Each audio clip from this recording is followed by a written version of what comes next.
네, 성도 여러분 반갑습니다. 네, 저는 신학 강사 이정수입니다. 오늘 이 시간 저와 함께 나누실 말씀의 제목은 초등대 12과 비유한 등대, 소경, 귀머거리입니다. 자, 오늘 이 시간도 주어지는 하나님의 말씀 마음에 잘 새기셔서 하나님께 인정받아 귀한 천국에 들어가시기를 주님의 이름으로 기원드립니다. 자, 오늘 이 말씀을 왜 깨달아야 하는지 먼저 본문의 말씀을 통해 설명드리도록 하겠습니다. 오늘 본문 말씀은 스가랴 4장 2절과 계시록 3장 17절의 말씀입니다. 자, 다 같이 읽어보겠습니다. 그가 내게 묻되 내가 무엇을 보느냐?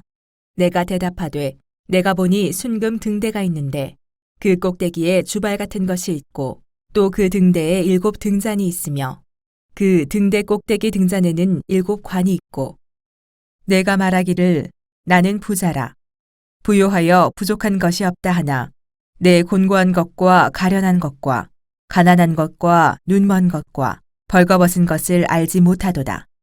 네, 읽어보신 바와 같이 이 천사는 스가랴 선지자에게 나타나 순금 등대에 관한 환상을 보여줍니다. 자, 그런데 이 스가랴 선지자가 본 이 순금 등대는 우리가 알고 있는 저 바다에 있는 등대를 말하는 것이 아닙니다. 그 모양은 등대 위에 7의 등잔이 있는 것을 보아 이 그림과 같은 7 순금 등대, 곧 촛대를 보게 되는 것이죠. 그러나 천사가 보여주고자 했던 것은 이 육적인 순금 등대를 보여주려고 했던 것이 아니었습니다. 4절에서 보니 스가랴 선지자가 자신에게 보여준 이 순금 등대는 과연 무엇을 뜻하는 것입니까? 라고 물어보자 10절에서 천사가 대답하기를 작은 일의 날이라고 멸시하는 자가 누구냐? 이 7은 온 세상에 두루 행하는 여호와의 눈이라고 설명하고 있습니다. 그러니 이 7 순금 등대는 바로 하나님의 눈이라는 것을 알려준 것이죠. 자, 그런데 어떻게 이런 순금 등대를 하나님의 눈으로 표현할 수 있는 걸까요? 자, 그럼 오늘날 우리도 왜 등대를 하나님의 눈이라고 표현했는지 알아야 되지 않겠습니까? 더 나아가 오늘 본문 계시록 3장 17절에는 라오디게아 교회의 사자가 나오게 되는데 이 목자는 자신이 눈먼 것을 알지 못한다고 합니다. 자, 눈이 멀었다는 것은 소경이라는 말이 되겠죠. 그런데 정말 이 목자가 육적인 소경이었다면 왜 자신이 눈먼 것을 알지 못하겠습니까? 그러니 여기서 눈이 멀었다, 또 소경이다 하는 이 말은 육적인 소경을 빙자한 영적인 소경으로 이 영적인 눈이 멀었다는 것이 되겠습니다. 그러나 문제는 본인은 정작 눈이 멀었다는 것을 알지 못한다는 것입니다.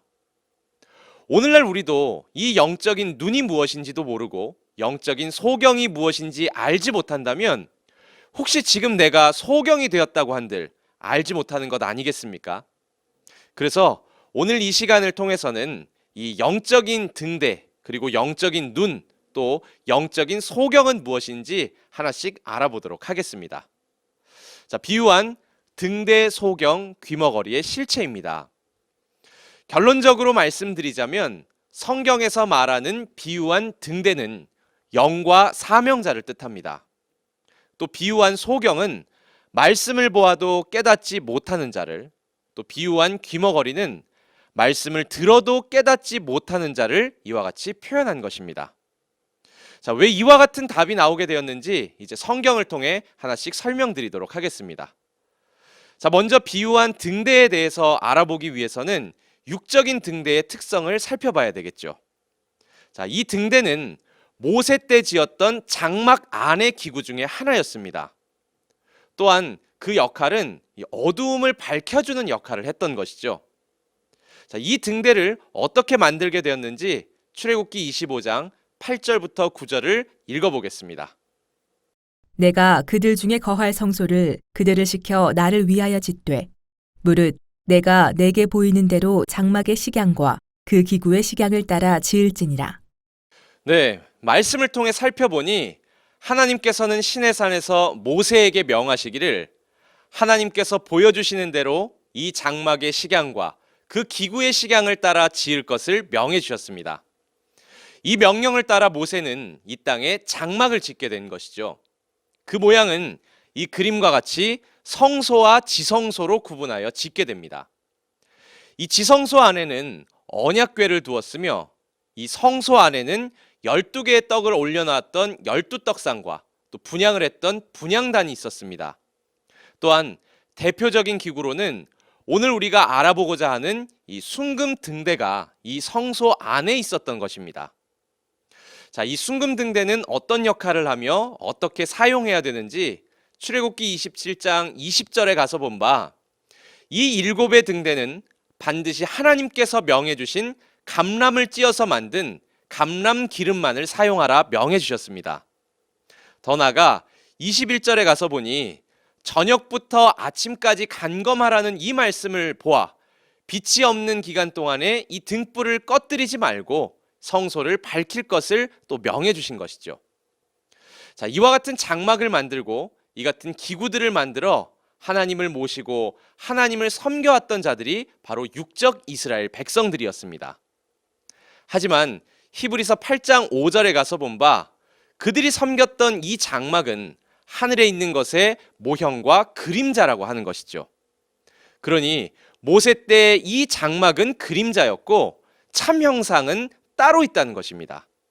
자, 그렇다면 우리가 알아야 하는 것은 그 참 형상을 알아야 되지 않겠습니까? 자, 그런데 그 참 형상은 하늘에 있다고 했으니 모세는 과연 하늘에서 어떤 것을 보고 이 등대를 만들게 되었는지 계시록 4장 5절을 읽어보겠습니다. 보좌로부터 번개와 음성과 뇌성이 나고 보좌 앞에 7 등불 켠 것이 있으니 이는 하나님의 7 영이라. 네, 읽어보신 바와 같이 구약 때는 하나님께서 모세를 들어 하늘의 모습을 보여주셨던 것처럼 이 계시록 4장에서는 사도 요한에게 하늘로 올라오라 명하시고 하늘의 영의 세계의 모습을 보여주신 것입니다. 특히 5절에서는 하나님 보좌 앞에 7 등불 켠 것을 보게 되죠. 그러나 이것은 실제 등불이 아닌 하나님의 7 영이라는 것을 알 수 있습니다. 그러니 모세가 하늘의 것을 보고 이 땅에 지은 순금 등대도 사실은 하늘의 7 영을 보고 등대를 만들었다는 것을 알 수 있죠. 자, 그럼 왜 이 영을 등불로 비유하신 걸까요? 그 이유는 이 등불이 어두워진 장막을 밝혀주는 이치를 따라 하나님의 7 영도 빛과 같은 하나님의 말씀으로 우리의 어두워진 심령을 밝혀주기에 하나님께서는 이와 같이 영을 등불로 비유하신 겁니다. 더 나아가 계시록 5장 6절에 가서 보니 어린 양이신 예수님에게는 7 뿔과 7 눈이 있다고 합니다. 자, 그런데 여기에 7 눈도 실제 눈을 말하는 것이 아니라 7 영을 말씀하시고 계시죠. 자, 그럼 왜 또 영을 눈이라고 비유했는지도 알아야 되지 않겠습니까? 자, 사람에게도 눈이 있어서 이 세상의 만물들을 보게 되죠. 그처럼 하나님께도 하나님의 7 영이 있어서 이 7 영을 온 땅에 보내어 만물들을 감찰하시고 특별히 만물 가운데 사람의 심령을 7 영을 통해 감찰하시기에 영을 눈이라고 비유하신 겁니다. 자, 그러니 오늘 본문 스가랴 4장에서도 이 천사가 스가랴에게 보여준 순금 등대를 가리켜 하나님의 눈이라고 표현한 것도 이제 충분히 이해가 되실 줄 믿습니다. 자, 그런데 이사야 29장 10절에 가서 보면 하나님께서 말씀하시기를 너희에게 눈이 있으니 이 눈은 바로 선지자라고 표현하십니다. 자, 여기서 선지자라는 것은 하나님의 말씀을 먼저 아는 사람을 선지자라고 합니다. 자, 그러니 먼저 알게 된 그 말씀을 백성들에게 전해주는 그 목자가 바로 선지자라고 할 수 있겠죠. 자, 그렇다면 이 사람은 어떻게 하나님의 말씀을 먼저 알 수 있게 되었을까요? 네, 그 까닭은 우리의 어두운 심령을 밝혀주는 등불과 같은 하나님의 영이 그 사람과 함께하기에 그 말씀을 깨달을 수가 있었던 겁니다. 더 나아가 이 영을 눈이라고 하였으니 이 눈과 같은 하나님의 영이 함께하는 선지자 역시도 바로 눈이라고 표현했다는 것을 이해하실 수 있을 줄 믿습니다. 자, 정리를 해보자면 이 성경에서 비유한 등대, 촛대, 이 눈의 실체는 먼저는 하늘에 있는 영을 뜻하는 것이었습니다. 하지만 이 영이 이 땅에 함께 들어 역사하는 그 사명자 역시도 등대, 촛대, 눈이 된다는 것을 확인하신 줄 믿습니다.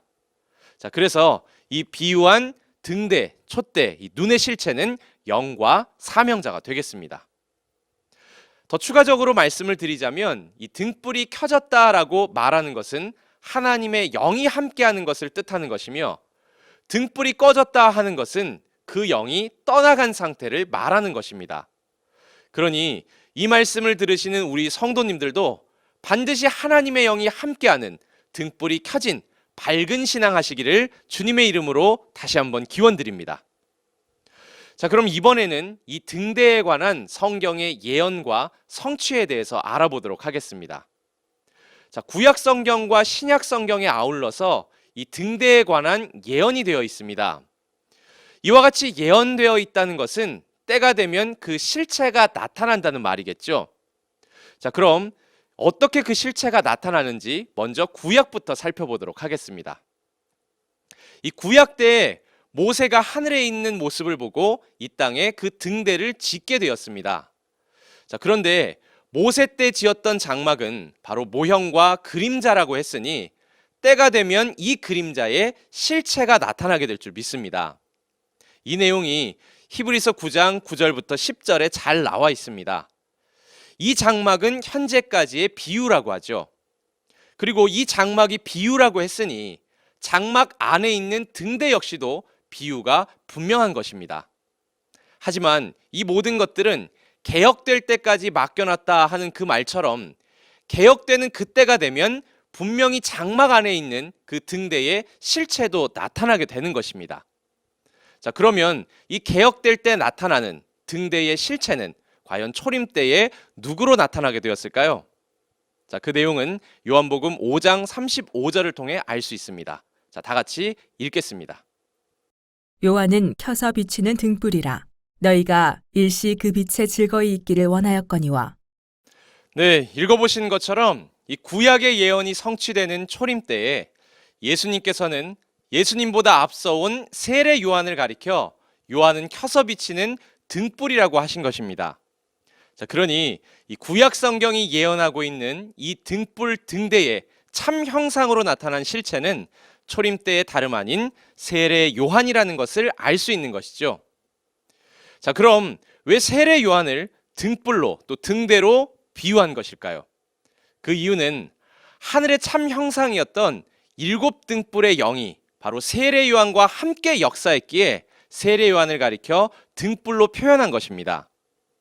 자, 그렇다면 모세 때 장막 안에 있었던 등대가 저녁부터 아침까지 빛이 없을 동안만 감검했던 것처럼 바로 세례 요한의 역사는 참빛으로 오신 예수님의 역사 전까지 어두워진 사람의 심령을 말씀의 빛으로 밝혀주었던 것이죠. 하지만 이 세례 요한의 빛은 일시 동안 비춰진 것이고 진짜 우리가 만났어야 되는 참빛은 큰 증거를 가지고 오신 예수님이 분명한 줄 믿습니다. 이 초림 때의 유대인들은 이 세례 요한의 등불 역사를 통해서 참빛으로 오신 예수님을 발견하고 그 앞으로 나왔어야지만이 구원함에 이를 수 있었다는 것도 이 시간 깨달았으면 좋겠습니다. 하지만 이와 같은 등불의 역사는 초림 때로 끝나는 것이 아니라 오늘날 재림 때도 있다는 것을 알아야 됩니다. 요한계시록 1장 20절에 가서 보면 내 본 것은 7별과 7금초대라 말씀하시죠. 자, 여기서 말하는 7금초대가 지금까지 설명드린 순금 등대를 말하는 것입니다. 7별은 하늘에 있는 7별을 말하는 것이 아니라 하나님의 7교회의 7사자를 가리켜 7별이라고 했으며 또한 7금초대는 7교회라고 말씀을 하고 계십니다. 자, 그런 것을 보니 이 계시록이 성취되는 주 재림 때에도 초림 때의 세례 요한의 등불 역사와 같은 7교회의 7사자가 출현할 것을 이와 같이 예언하고 있는 것이죠. 자, 그럼 때가 되면 어디에선가 7사자가 출현하게 될 것이고 이들은 하늘에 있는 7등불의 영과 함께하기에 그들을 일곱 금초대라고 부를 수 있는 것입니다. 하지만 이들의 역할은 초림 때 세례 요한과 같이 저녁부터 아침까지 이 빛이 없을 동안 일시 동안에만 역사한다는 것이며, 이 일 후에 오게 되는 참빛의 재림 예수님의 역사를 깨닫는 것이 우리에게는 정말 중요한 일이 될 줄 믿습니다. 그러니 초림 때에는 세례 요한의 등불 역사를 깨닫고 예수님 앞으로 나왔던 것처럼, 오늘날에는 이 등불 역사로 출현하는 일곱 사자가 누구인지를 깨달아야 참빛의 역사를 깨달을 수 있기에 오늘날의 이 등불 역사가 참 중요하다는 것을 이 시간 분명히 기억하셨으면 좋겠습니다. 자, 그럼 이제는 비유한 소경과 귀머거리에 대해서 알아보도록 하겠습니다. 자, 먼저 소경 귀머거리를 알기 위해서는 이 육적인 소경 귀머거리를 알아봐야 되겠죠. 자, 우리가 잘 알고 있는 것처럼 보지 못하는 사람을 소경이라고 하고 듣지 못하는 사람을 귀머거리라고 합니다. 하지만 이 시간 우리가 알고자 하는 것은 이 예언서 속에 비유한 영적인 소경과 귀머거리를 깨닫고자 함입니다. 자, 계시록 3장 17절부터 18절 말씀에는 라우디게아 사자가 나오는데, 이 목자는 자신이 눈먼 것을 알지 못한다고 합니다. 눈이 멀었으니 소경이 되겠죠. 하지만 육적인 소경이라면 왜 모르겠습니까?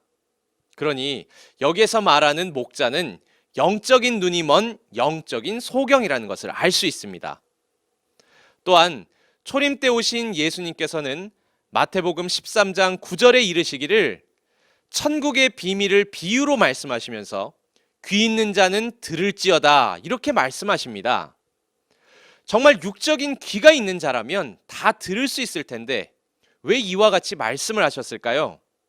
자, 그 이유는 이때 말하는 귀는 육적인 귀가 아니라 영적인 귀, 곧 들을 귀를 말하는 것이기에 여기서 말하는 귀머거리 역시도 영적인 귀머거리라는 것을 우리 확실히 알았으면 좋겠습니다. 자, 그럼 이 영적인 소경과 귀머거리의 실체는 과연 누구일까요? 자, 그 내용은 이사야 42장 18절부터 20절에 잘 나와 있습니다. 하나님께서는 이 소경들이 누구냐, 이 귀머거리들이 누구냐 말씀하시면서 그들은 바로 하나님의 종들이라고 말씀하셨습니다. 하나님의 종은 곧 주의 종, 곧 목자를 뜻하는 것이 되겠죠.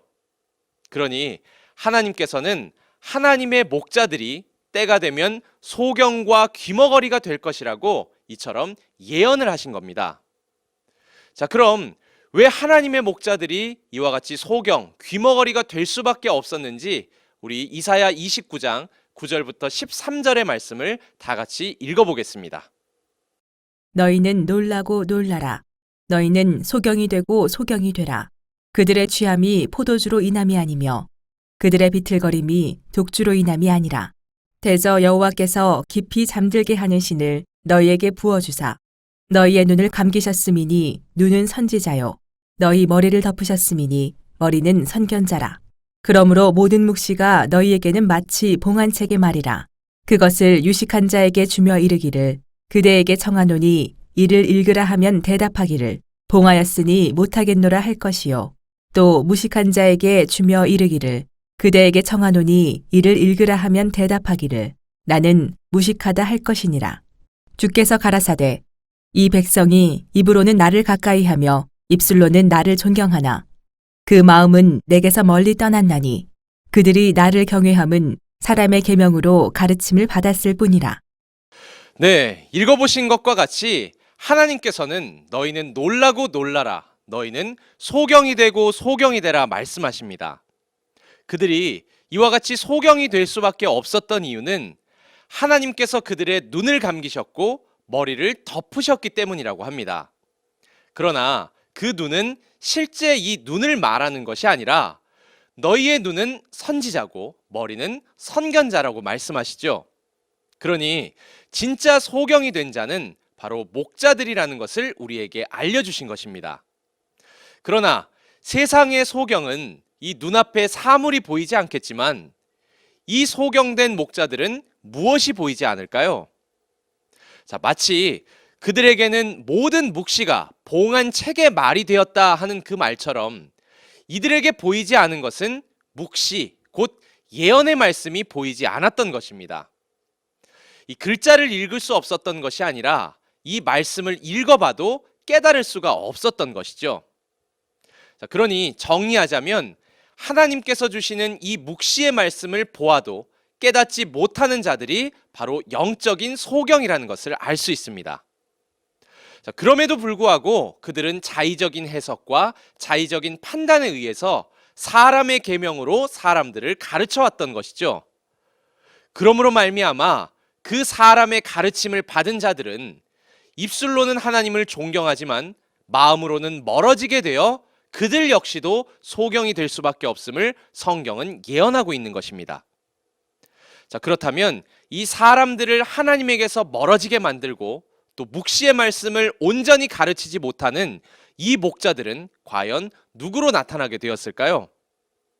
자, 그들은 마태복음 23장 16절에 가서 본 바 초림 때 거짓 목자였던 서기관 바리새인들이었으며 더 나아가 영이 떠나버린 예루살렘의 모든 목자들이었습니다. 예수님께서는 그들을 가리켜 소경된 인도자여라고 표현하신 것을 보니 그들 역시도 하나님의 묵시의 말씀을 온전히 가르치지 못하고 자의적인 해석으로 가르쳤다는 것을 알 수 있습니다. 더 나아가 마태복음 15장 14절의 말씀에서는 소경이 소경을 인도하면 둘 다 구덩이에 빠진다고 합니다.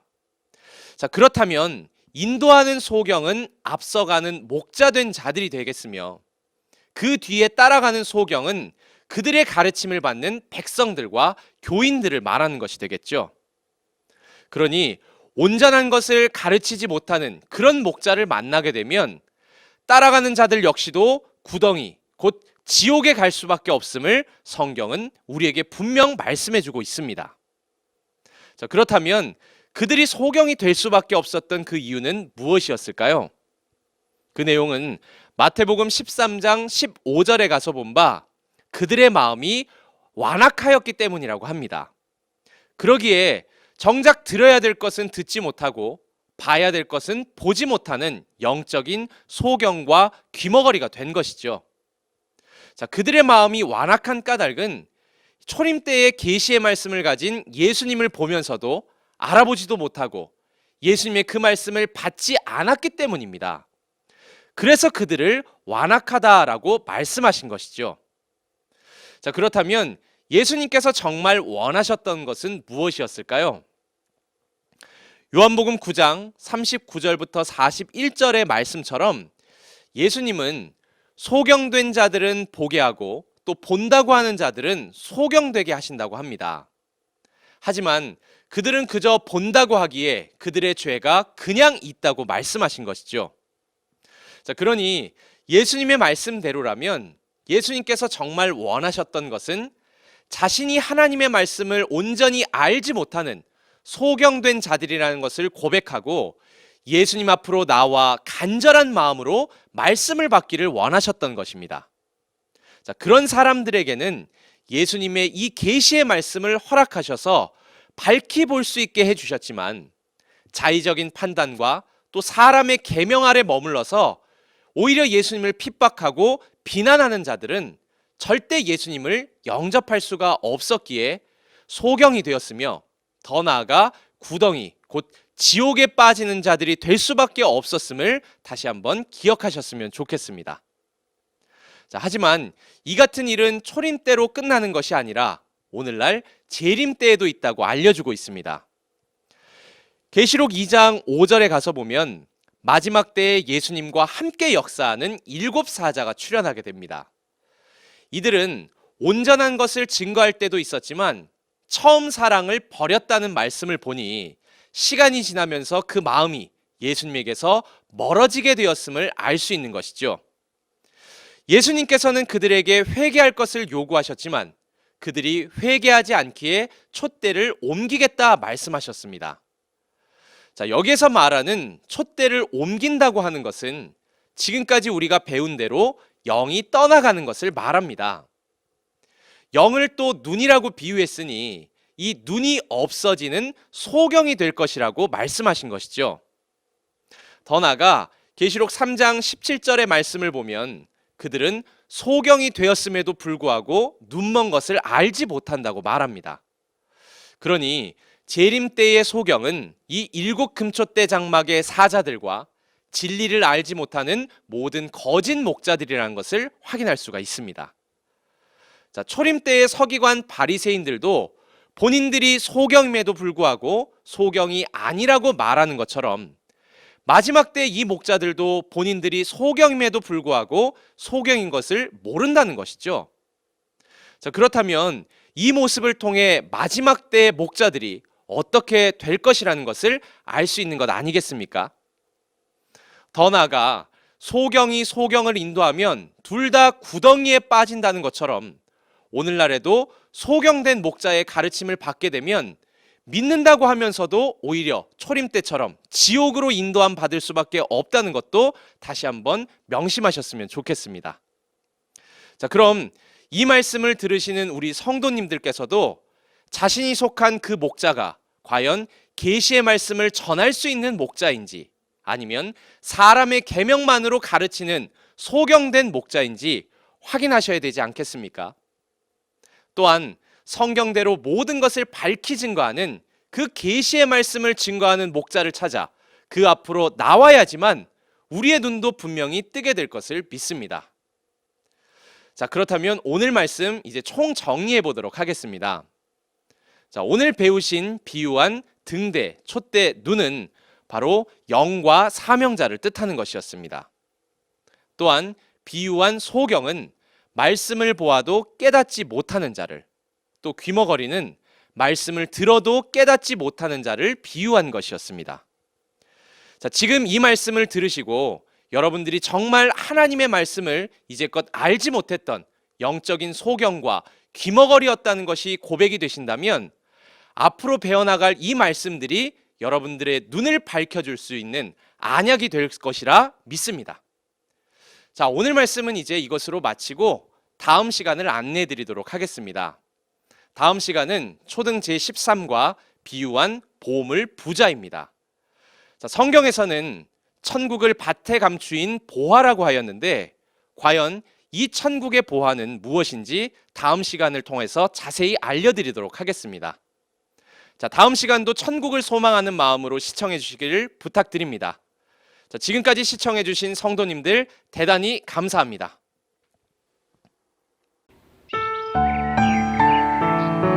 천국 비밀 비유를 알지 못하면 죄사함 못 받고 외인이 된다. 지금 때는 비사가 아닌 밝히 알리는 때. 지금은 추수 때. 추수되어 간 자는 천국의 아들들. 추수되지 못하고 자기 밭 교회에 남은 자는 마귀의 아들들. 약속대로 믿고 구원받는 자 되자.